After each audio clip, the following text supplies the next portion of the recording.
In the frozen heart of Alaska, where history holds its breath, two leaders meet today to wrestle with the fate of a war-torn nation. Will their words forge peace or fracture the world further?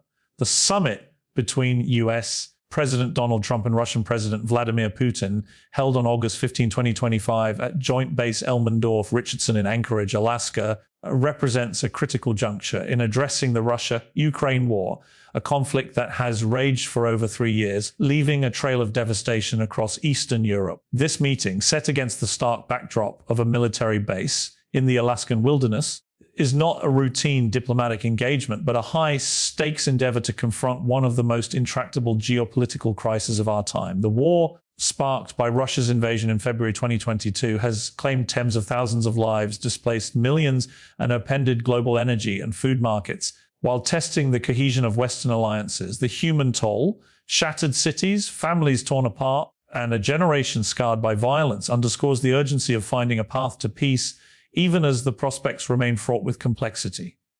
Trump, returning to the global stage with his characteristic blend of boldness and unpredictability, has framed this summit as a listening exercise, a chance to probe Putin's intentions and explore the contours of a potential ceasefire.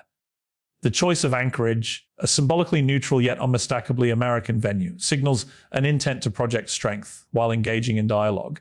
The agenda is ambitious, with discussions expected to cover not only the immediate goal of halting hostilities, but also broader issues like arms control and economic cooperation, including hints of a new nuclear deal. Yet, the weight of history looms large. This is the first US-Russia summit since 2021 and Putin's first visit to American soil in a decade, recalling their contentious 2018 Helsinki encounter. The stakes are amplified by the war's ripple effects, NATO's reinvigoration, Europe's rearmament, and the deepening divide between Moscow and the West.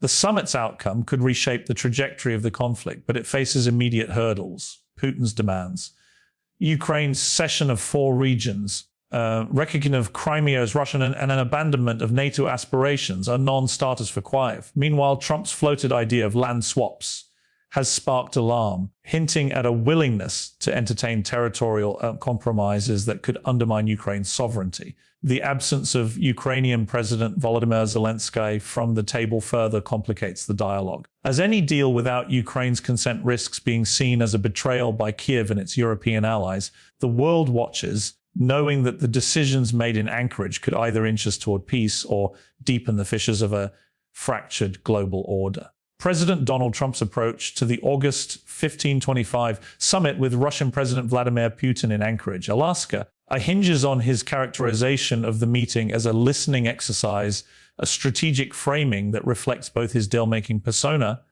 and the delicate tightrope of diplomacy he must navigate. The Russia-Ukraine war, now in its 4th year, has left a trail of destruction, with Ukraine's cities battered and millions displaced, making the pursuit of a ceasefire an urgent priority. Trump's stated goal is to probe Putin's intentions, seeking to understand Russia's bottom line while laying the groundwork for a potential pause in hostilities. This approach aligns with his broader foreign policy style, bold, direct, and often improvisational, aiming to break through the stalemate that has defied previous diplomatic efforts. The summit, held at Joint Base Elmendorf-Richardson, is not just about immediate de-escalation, but also about testing whether personal rapport between the two leaders can unlock progress where multilateral talks have faltered. The ceasefire focus is ambitious yet fraught with challenges. Trump has publicly emphasized the need to halt the fighting, warning of severe consequences like sanctions and tariffs if Russia does not comply. This rhetoric underscores his intent to project strength, but the specifics of a ceasefire remain murky. The war's complexity, marked by Russia's occupation of Ukrainian territories, relentless missile strikes, and Kyiv's unyielding resistance, means that any pause would require concessions that neither side has shown willingness to make.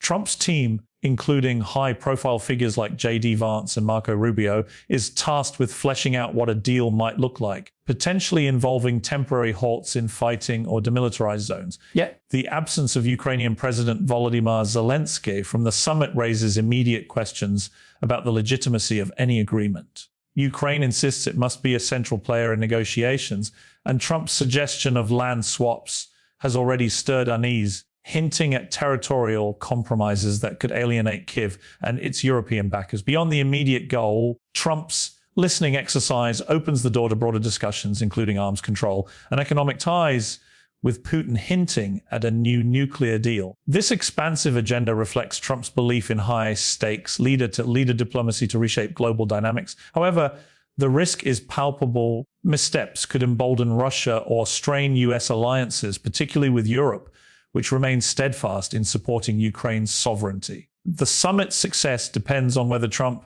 can translate his listening into tangible steps that respect the war's brutal realities while advancing peace. The absence of Ukrainian President Volodymyr Zelensky from the August 15, 2025 Trump-Putin summit in Anchorage, Alaska, casts a significant shadow over the proceedings, raising critical questions about the legitimacy and viability of any potential peace agreement for the Russia-Ukraine war.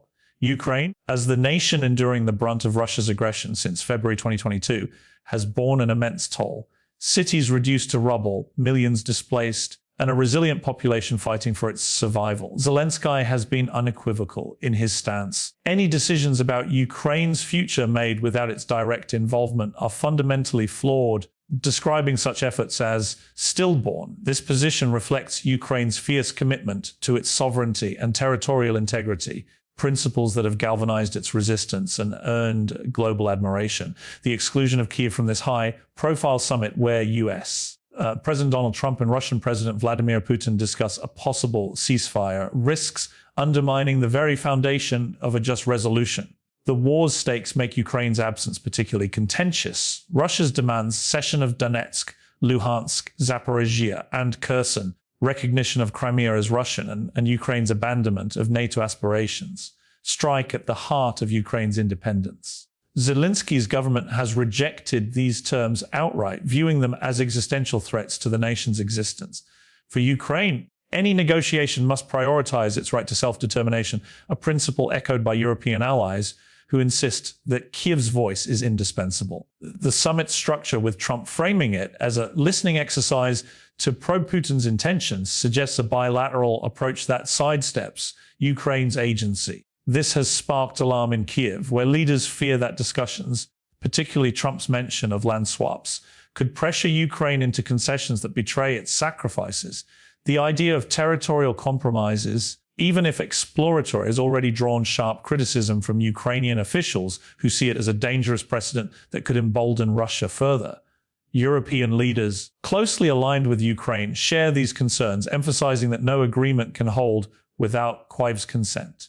The summit's optics, two global powers deliberating Ukraine's fate, evoke historical parallels to negotiations that sideline smaller nations, fueling distrust among allies. Zelensky's absence underscores a broader challenge balancing superpower diplomacy with respect for Ukraine's hard-fought agency. The war has reshaped global alliances, with NATO and the EU rallying behind Kyiv, and any misstep in Anchorage could strain these partnerships. Ukraine's exclusion risks not only alienating its leadership, but also galvanizing domestic and international opposition, complicating the path to a sustainable peace. President Donald Trump's suggestion of land swaps as a potential component of a ceasefire in the Russia-Ukraine war has ignited a firestorm of concern in Ukraine and among its European allies, casting a shadow over the August 15, 2025 summit with Russian President Vladimir Putin in Anchorage, Alaska.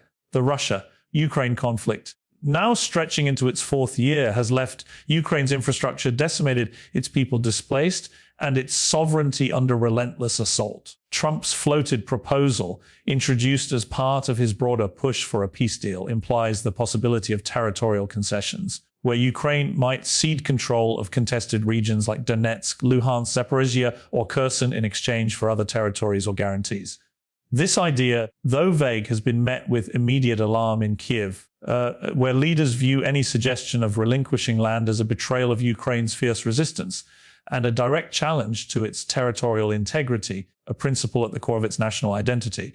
Ukrainian President Volodymyr Zelensky has been unequivocal, rejecting any deal that compromises Ukraine's borders and insisting that negotiations without Kyiv's involvement lack legitimacy. The war has cost Ukraine dearly, tens of thousands of lives, shattered cities, and an economy under siege, making the notion of ceding territory particularly galling. European allies, including leaders from France, Germany, and the United Kingdom echo this sentiment, emphasizing that Ukraine's sovereignty must remain non-negotiable. They fear that land swaps could embolden Russia, rewarding its aggression and setting a precedent for further territorial demands. The proposal also risks undermining the unity of NATO and the European Union, which have rallied behind Ukraine with military and economic aid, viewing its fight as a bulwark against autocratic expansionism. The controversy surrounding land swaps is amplified by the summit's high stakes. Trump's framing of the meeting as a listening exercise suggests flexibility,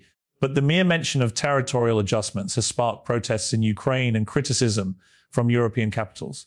Critics argue that such a proposal, even if exploratory, overlooks the war's human toll and the moral imperative to support Ukraine's self-determination. For many, the idea evokes historical deals that carved up nations without their consent, fueling distrust in US intentions. As Trump and Putin discuss ceasefire terms, the specter of land swaps looms as a divisive flashpoint, threatening to alienate Ukraine and its supporters while complicating the path to a just and sustainable resolution. Russian President Vladimir Putin arrives at the August 15, 2025 summit with US President Donald Trump in Anchorage, Alaska, armed with a set of demands that encapsulate Russia's unyielding stance in the Russia-Ukraine war, now in its fourth year of unrelenting conflict. These demands: Ukraine's cession of Donetsk, Luhansk, Zaporizhzhia, and Kherson, formal recognition of Crimea as Russian territory, and Ukraine's complete abandonment of its aspirations to join NATO, form the cornerstone of Moscow's negotiating position. They reflect Putin's broader strategic goal of reasserting Russian influence over its neighbor and reshaping the post-Cold War security architecture in Europe. For Ukraine, these terms are not just unacceptable, but existential, striking at the heart of its sovereignty and identity as a nation fighting for survival against Russian aggression. The war has already claimed countless lives, leveled cities like Mariupol, and displaced millions, making Russia's insistence on territorial and political concessions a non-starter for Kiev. Ukraine's rejection of these demands is rooted in both principle and pragmatism. Ceding the four eastern and southern regions, which Russia partially occupies, would legitimize Moscow's military gains and reward its violation of international law. Recognizing Crimea, annexed by Russia in 2014, as Russian would further erode Ukraine's territorial integrity, a red line for President Volodymyr Zelensky and his government. The demand to forswear NATO membership is equally contentious, as Ukraine views NATO as a critical shield against future Russian incursions. Zelensky has framed these conditions as an assault on Ukraine's right to self-determination, a stance echoed by the Ukrainian people, who have endured years of sacrifice to defend their homeland. The resilience of Ukraine's resistance, bolstered by Western military aid, has made it clear that Kyiv will not capitulate to terms that undermine its independence. The summit's dynamics are further complicated by Putin's demands, which clash with Trump's push for a ceasefire and his controversial suggestion of land swaps. European allies aligned with Ukraine view Russia's conditions as a non-negotiable overreach, warning that any agreement leaning toward Moscow's terms could destabilize the region and weaken NATO's unity. For Putin, these demands are a test of Western resolve, leveraging Russia's battlefield presence to extract maximum concessions. The Anchorage talks, while an opportunity for dialogue, face the daunting challenge of bridging this chasm, as Ukraine's defiance and Russia's intransigence leave little room for compromise. The August 15, 2025 summit between US President Donald Trump and Russian President Vladimir Putin in Anchorage, Alaska, carries profound implications for the Russia-Ukraine war and the broader landscape of global geopolitics, with the potential to either advance peace or exacerbate tensions among international alliances. The war, now over 3 years long, has reshaped global security, galvanizing NATO, straining energy markets, and testing the unity of Western democracies, supporting Ukraine's fight against Russian aggression. Trump's decision to engage Putin directly, framed as a listening exercise, risks legitimizing Russia's actions in the eyes of critics, particularly if the talks entertain Moscow's demands for Ukrainian territorial concessions or a halt to Kyiv's NATO aspirations. Such an outcome could embolden authoritarian regimes worldwide, signaling that military aggression might yield diplomatic rewards, thus weakening the international norms that have underpinned post-World War II stability. The summit's bilateral nature, excluding Ukrainian President Volodymyr Zelensky, has already sparked unease in Kiev and European capitals. Ukraine insists that no agreement can hold without its involvement, a view echoed by allies like France, Germany, and the United Kingdom, who fear that Trump's floated land swaps could pressure Ukraine into ceding territory, undermining its sovereignty. This risks straining US relations with NATO and the European Union, which have rallied behind Ukraine with billions in aid and sanctions against Russia. A perceived tilt toward Moscow could erode trust in US leadership, particularly if allies see the summit as prioritizing deal-making over principles like territorial integrity. European leaders have stressed that Ukraine's agency is non-negotiable, and any misstep in Anchorage could fracture the transatlantic unity that has been a cornerstone of the West's response to the war. Beyond Ukraine, the summit's outcomes could reshape US-Russia relations, potentially opening discussions on arms control or economic cooperation, as hinted by Putin's mention of a new nuclear deal. However, these broader ambitions carry risks, as concessions to Russia could alienate allies and embolden Putin's regional ambitions. The talks also hold domestic implications for Trump, whose base may applaud his bold diplomacy, but critics, including pro-Ukrainian groups protesting in Anchorage, warn of appeasement. The summit's global ripple effects hinge on whether it can balance pragmatic dialogue with the moral imperative to support Ukraine, all while navigating the delicate web of alliances that define the current world order. The urgent call for a principled peace process in the Russia-Ukraine war, as emphasized in the context of the August 15, 2025 Trump-Putin summit in Anchorage, Alaska, underscores the need for any resolution to prioritize Ukraine's sacrifices and sovereignty while fostering a lasting end to a conflict that has ravaged the nation for over 3 years. The war has left Ukraine's cities in ruins, displaced millions, and claimed countless lives, with its people demonstrating extraordinary resilience against Russian aggression. A just peace, as demanded by Ukrainian President Volodymyr Zelensky and echoed by European allies, must center Ukraine's right to self-determination, ensuring that its territorial integrity and independence are not bartered away in negotiations. The summit, framed by President Donald Trump as a listening exercise to explore ceasefire possibilities with Russian President Vladimir Putin, risks undermining this principle if it leans toward Moscow's demands, such as ceding Donetsk, Luhansk, Zaporizhia, Kherson, or recognizing Crimea as Russian.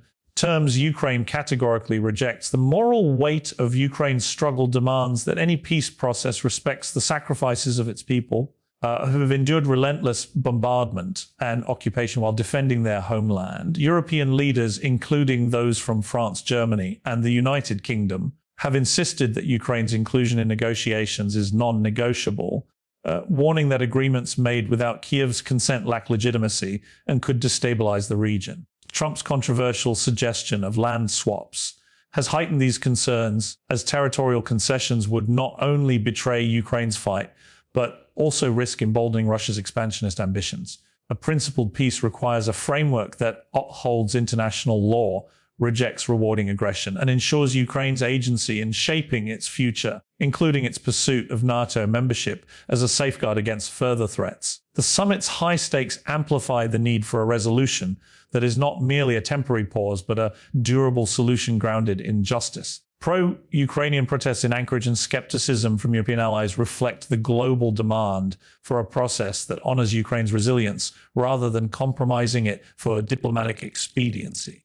The challenge lies in balancing Trump's deal-making instincts with the imperative to maintain solidarity with Ukraine and its supporters, ensuring that any ceasefire or agreement strengthens rather than fractures the global commitment to sovereignty and freedom. A peace that fails to reflect these principles risks being hollow, leaving Ukraine vulnerable and the world order further strained. The urgent call for a principled peace process in the Russia-Ukraine war, as emphasized in the context of the August 15, 2025 Trump-Putin summit in Anchorage, Alaska, underscores the need for any resolution to prioritize Ukraine's sacrifices and sovereignty while fostering a lasting end to a conflict that has ravaged the nation for over 3 years. The war has left Ukraine's cities in ruins, displaced millions, and claimed countless lives, with its people demonstrating extraordinary resilience against Russian aggression. A just peace, as demanded by Ukrainian President Volodymyr Zelensky and echoed by European allies, must center Ukraine's right to self-determination, ensuring that its territorial integrity and independence are not bartered away in negotiations. The summit, framed by President Donald Trump as a listening exercise To explore ceasefire possibilities with Russian President Vladimir Putin risks undermining this principle if it leans toward Moscow's demands, such as ceding Donetsk, Luhansk, Zaporizhzhia, Kherson, or recognizing Crimea as Russian, terms Ukraine categorically rejects. The moral weight of Ukraine's struggle demands that any peace process respects the sacrifices of its people, who have endured relentless bombardment and occupation while defending their homeland.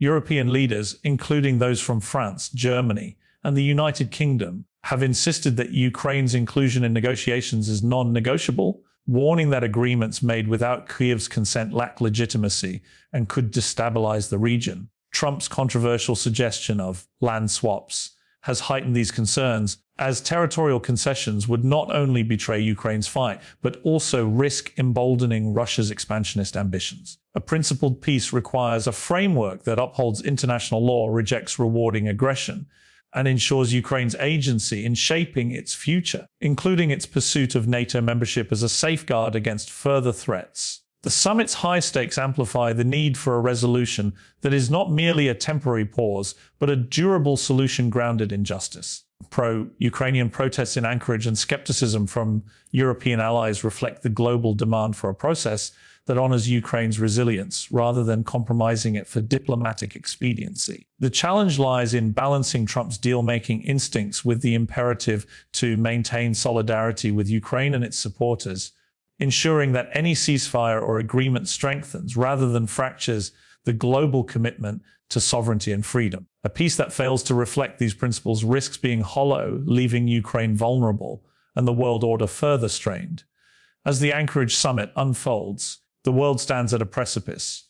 The choices made here must honor Ukraine's resilience, uphold justice, and forge a peace that endures, ensuring that hope, not division, defines this historic moment.